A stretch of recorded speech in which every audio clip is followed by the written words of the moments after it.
Ooh wee, y'all, it's Freedom Friday. Jump on and say hello, say something to me. I'm gonna play this video right quick and then we're gonna get into it.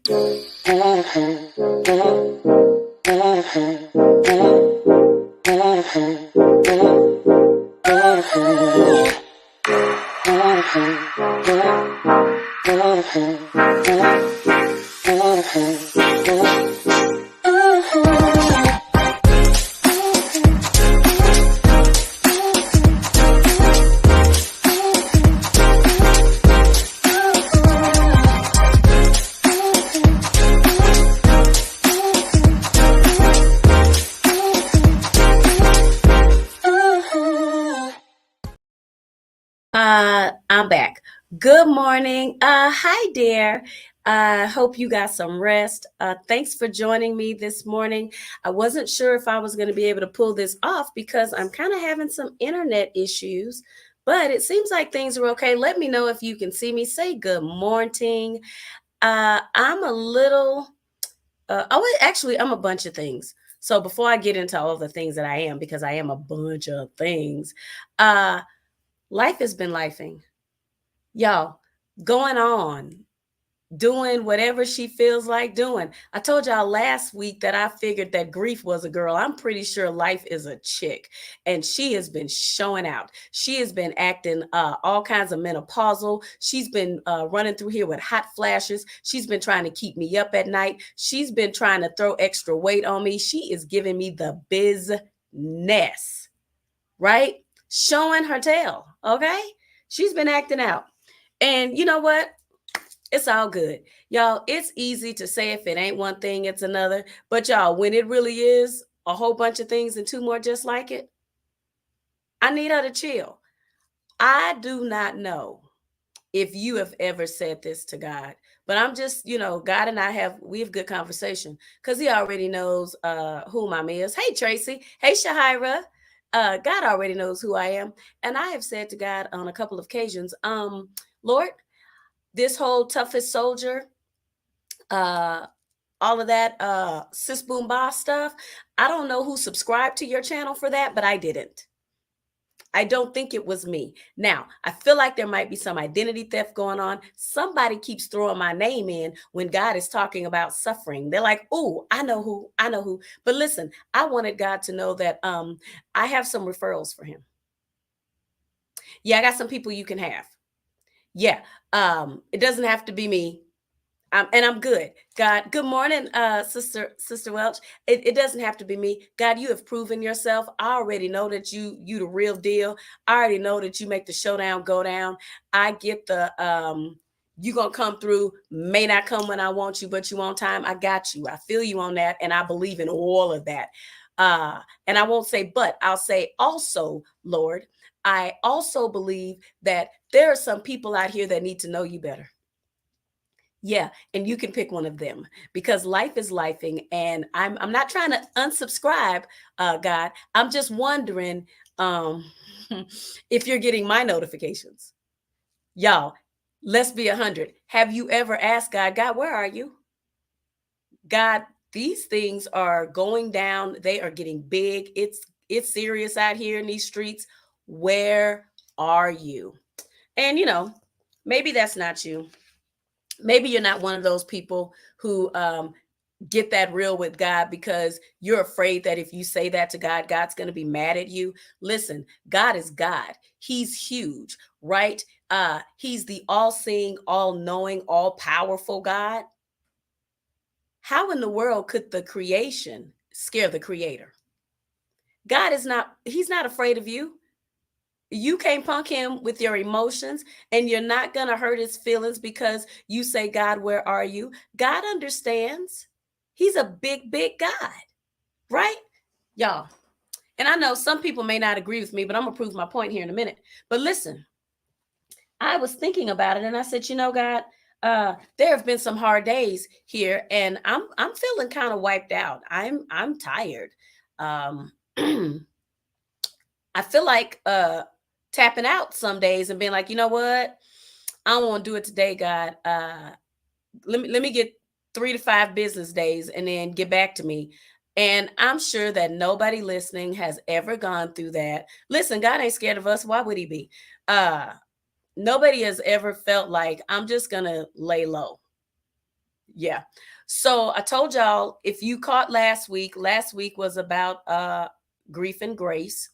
And part of today is a little bit of that, but I just wanted to share that last week was really hard because it hit me really hard that I didn't have my mom. It hit me really hard that day that she passed, and I could relive those moments and everything. And I really, I went down a rabbit hole, y'all. I spiraled.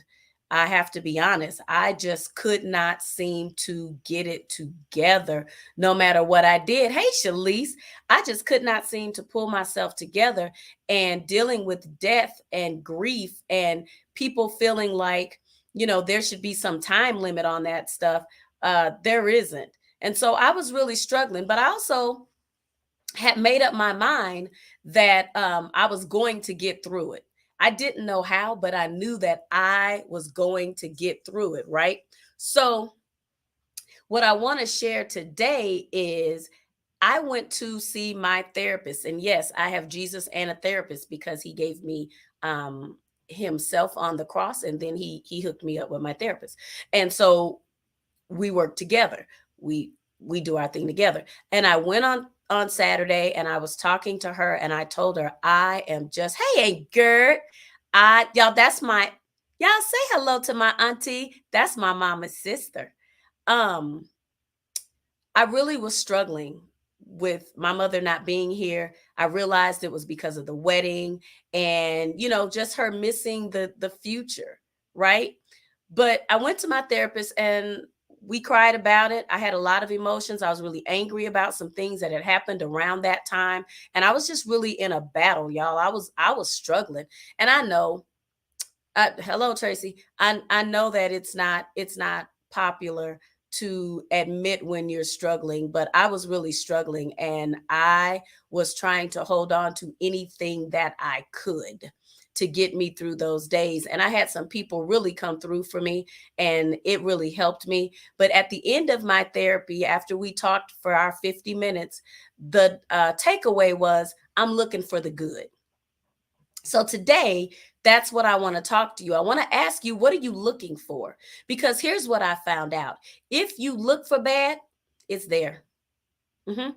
If you look for good, it's also there. So what are you looking for? And I've if I was going to name today something else, it was going to be 818. And let me tell you, those numbers kept jumping out to me. 818. They jumped out to me yesterday, and then they jumped out to me again on my way to work. And then I was sitting at my desk, and I saw the date on my computer, and I said, God, today is 818. Snap, crackle, and pop. What are you talking about? Because when it popped in my head the first time, it was a scripture. Y'all, I know you Bible scholars already know it, but I told the Lord I was going to read it. It says, "For I reckon that the sufferings of this present time are not worthy to be compared with the glory which shall be revealed in us." Y'all, I got to thinking about that thing, and I said, okay, God, talk to me about the numbers. They kept jumping out. And I said, okay, I'm excited now. I'm excited now. So when I read that, I said, let me look for the good. And I'm not saying that bad things are not happening. We've already established that life is lifing. You're human. Yes, ma'am. We need to reach out sometimes. Absolutely.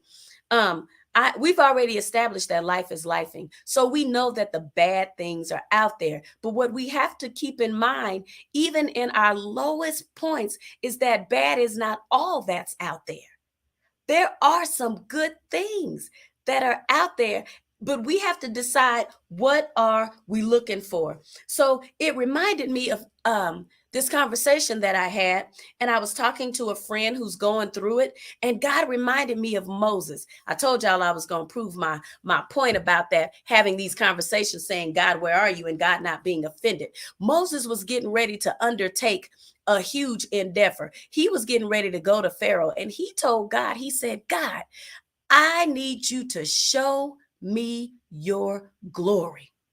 So when I started talking to my friend about this yesterday, I said, sometimes we want the whole story. We know that God is working behind the scenes, but we get anxious because we can't see behind the scenes. And it's like when you're watching a show. Have you ever been sitting in a theater and you're watching and the curtains are down and you are so anxious and on the edge of your seat because you know any minute now things are getting ready to change? Yeah, that's helpful, God. Any minute now the room is getting ready to shift. And sometimes when you're sitting there, you'll see somebody in the show peek out from behind the curtain and you're like, oh, it's getting ready to start. Or the lights will change. It's getting ready to start and people will get quiet. It's getting ready to shift because we are always trying to find out what's behind door number one. We always want to know what's behind the curtain. And here's the deal. Here's what's so dope about God is Moses said, show me your glory. What was he saying? He was saying, God, before I go do this thing, I need to know that you are with me. So he was basically saying, God, where are you? I know you called me to this. I know this is my assignment, but God, where are you? Show me. Confirm it for me. He needed that extra something. And God is not upset when you need that extra something. You can actually ask God to show you his glory. Yeah, you can actually ask him. And so because his glory is so big, he told Moses, you can't handle me. I told you the creator is not afraid of the creature. He said, you can't handle me.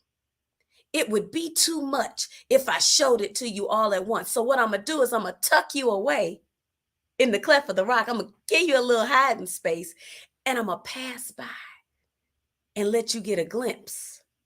Y'all listen, life might be lifing, but glory is glorying. You understand? God is still doing his thing. And you may not get to see the big picture, but pray and ask God to show you a glimpse. What are you looking for? God, I'm looking for a glimpse of you today. I'm looking for I don't care if it's just something that other people would consider. Don't start with the bars. Would consider small. Hey, Martina. But God, I just need to see your glory. Y'all, I got excited when I started thinking about this because that's what Moses was saying. He was saying, the glory is glory. And let me get a good look at you, God. Let me see, because Pharaoh's about to know that I've seen a glimpse of you. And because I've seen a glimpse of you, I know I can make it through whatever the assignment is. It doesn't mean the assignment is going to be easy because God is with you, but it means that the assignment won't overtake you because God is with you. Y'all, let me sidetrack right quick. Who is it? Daniel in the lion's den. My pastor used to say, yeah, he's a lion tamer. He's a lion tamer, right?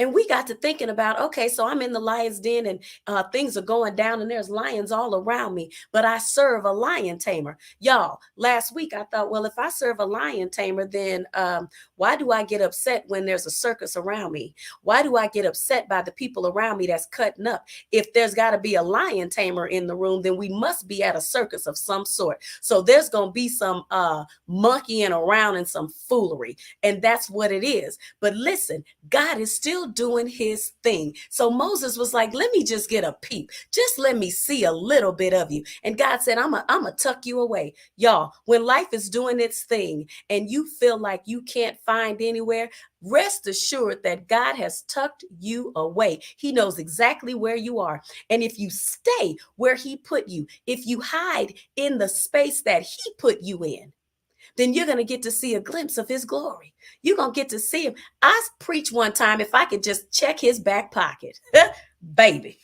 All right, let me go on. Cause let me keep going. Let me get to the last piece of this, y'all. I'm trying to get to my last piece. So I have to get back to what I got to do today. Hey, Monica, Miss Monica, y'all check her out. She's got some beautiful stuff going on. Split the Red Sea, huh? It's what brought me out. I'm trying to tell you, y'all, you've got to understand what you're looking for, you're going to find. So I am choosing today to look for the good. I'm choosing to look for the glory. I found it when I woke up this morning because I woke up. I found it when I got on the highway because I made it safely. I found it. So I'm going to keep looking for the glory. While life is doing its thing, it's not doing its thing without God being there. Y'all, let me give you the 3 points from the scripture. For I reckon that the sufferings, that's number one. When I saw sufferings, I saw an S on that and it said sufferings. And that lets me know that there's going to be various things happening at various times, but God knows about all of them. God is aware of how many things have come against you. God is aware of how many things that He has allowed. And God is aware of how many people that He has allowed to be in your space, either for your lesson or your blessing. There are sufferings and they're multiple. So we may as well just go ahead and deal with the fact that we're not going to have just one thing and be like, oh God, if it ain't one thing, it's another. Well, there's sufferings. Yeah, I'm choosing to look for the glory, Pastor Queen. That's my friend, y'all. Hey there. Let me get to number 2. It says, the sufferings of this present time are not worthy to be compared. Let me tell you 2 words that we need to keep in mind whenever we're going through. Comparison kills. Comparison kills. Whenever we find ourselves comparing our situations to other people, it kills our appreciation and gratitude for what God has already done. It can kill our hope and our joy. It can kill our promise if we let it. Whenever we start comparing our situations today to what it was, you know what they said. Moses, I don't know why you got us out here. We could have been back there eating garlic and onion. What kind of foolery is that? Okay, but little did they know that the manna was on its way. Y'all, I'm not content with garlic and onion. I'm looking for the manna from on high. Yeah. All right. Let me get to the third part here. Oh, wait, let me go back to that. Kill your hope, kill your joy. Good and bad can exist at the same time. But wherever you focus, and whatever you give the most weight is where you'll spend the most time. That's where things are going to be the heaviest for you, whatever you give the most weight. So if you give the bad times the most weight, then you're going to be heavy and down in it. But baby, if you give the good times, then the good times can get heavy on you. That's what I'm talking about. Heavy on the good times. Let me get to this last one. It says, with the glory which shall be revealed in us. I wrote myself a note that God is unveiling His story through His glory. Unveiling the story through His glory. God has a story that He has already predestined and designed and planned and written out for me. And so He is revealing His story. It's not my story, it's His story. Because see, my story has a bunch of junk in it, a bunch of mess in it, a bunch of complaints in it, but He's revealing His story. He's unveiling it. Remember how I talked about the curtain? We always see the curtain go this way, but when God does His thing, the curtain goes up. Baby, when He unveils, it goes up. When He unveils, it goes up. Y'all, God is unveiling His story through His glory. I don't know what you're going through. I don't know what's happening for you today, but I want to encourage you. Again, I'm not saying the bad is not there. I'm not saying life is not life. And all I'm telling you is, yes, ma'am, all I'm telling you is, there's good there if we look for it. So ask yourself today, what are you looking for? When you see the bad, pray about it. When you see the good, celebrate it. It's you've got options. Let me put it to you like that. God gave Moses the assignment to come against a brutal man, but God delivered. Honey, trying to tell you, don't move out of His plan. Just hold on. Catch this word today. Catch it. I love y'all. I hope you have an amazing weekend. Thank you for spending these few moments with me today. Don't forget to share this video with somebody. Somebody is heavy, heavy, heavy in the bad. And we want to get them out of that place so that God can move and they can see Him, so they can catch a glimpse of His glory. Y'all, I'm looking for His back pocket, because let me tell you, you put your wallet back there, it's got your ID, it's got access, it's got increase. There's all kind of stuff. So God, if I can't get a look at your face to face because what you're doing for me is so big, you know I can't handle it, let me peep your back pocket. I love y'all. Holla at your girl. I'm out. Bye.